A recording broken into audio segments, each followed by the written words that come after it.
Betrayal. They say betrayal never comes from your enemies. It comes from the ones you trust the most. And Ethan trusted Marcus more than anyone in the world. They met in high school, two misfits with big dreams. While other kids were out partying or chasing popularity, Ethan and Marcus were buried in textbooks and late-night brainstorming sessions.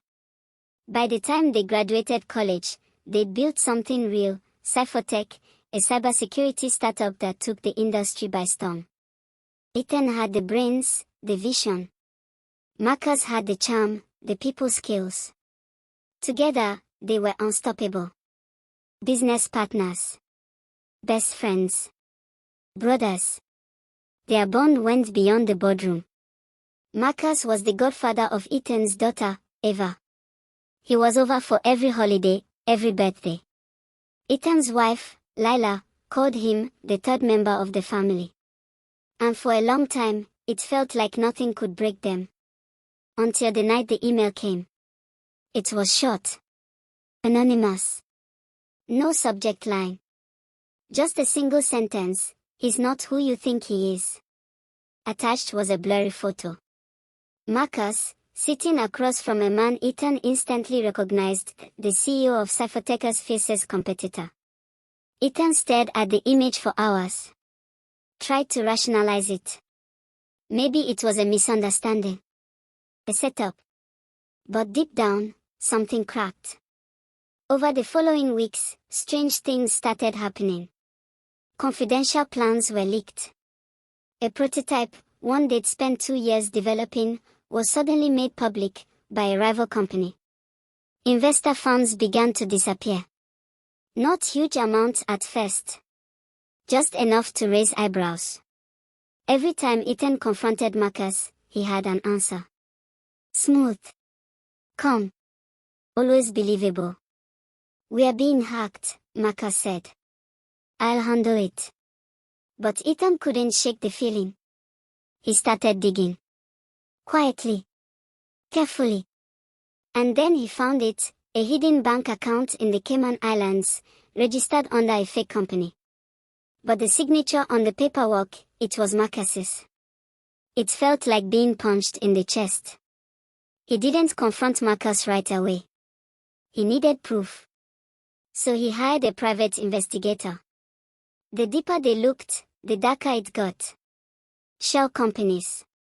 Secret meetings. Stolen funds. Marcus wasn't just siphoning money, he was preparing to sell Ethan out completely.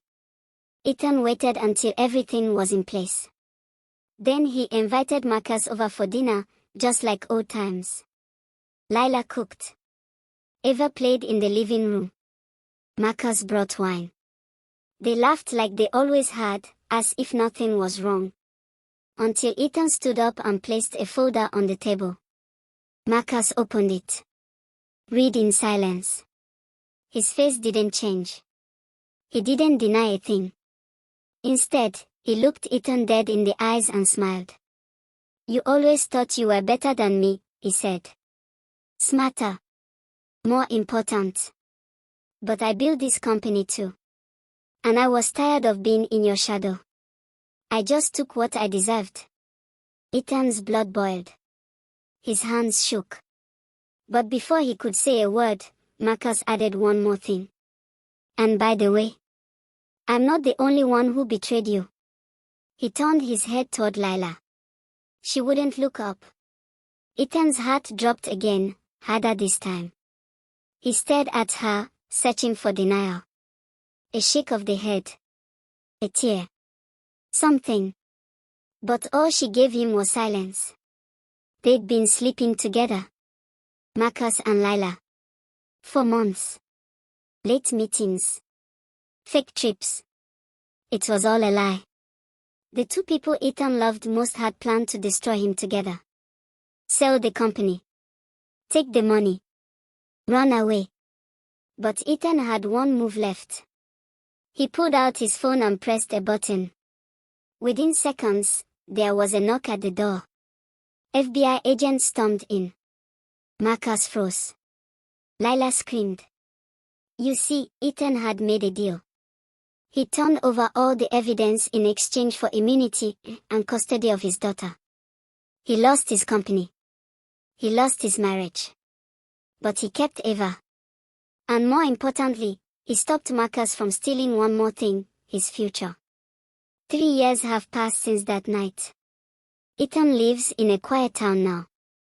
He works remotely, spends weekends hiking with Eva, and barely speaks to anyone from his old life. He's more guarded now. Smiles a little less. But sometimes, when someone asks him what happened with Marcus or Lila, he gives a small, bitter laugh and says, "The knife doesn't hurt when it comes from strangers. It hurts when it's handed to someone you love, and they use it. Because betrayal doesn't come from the outside. It comes from the people standing right beside you."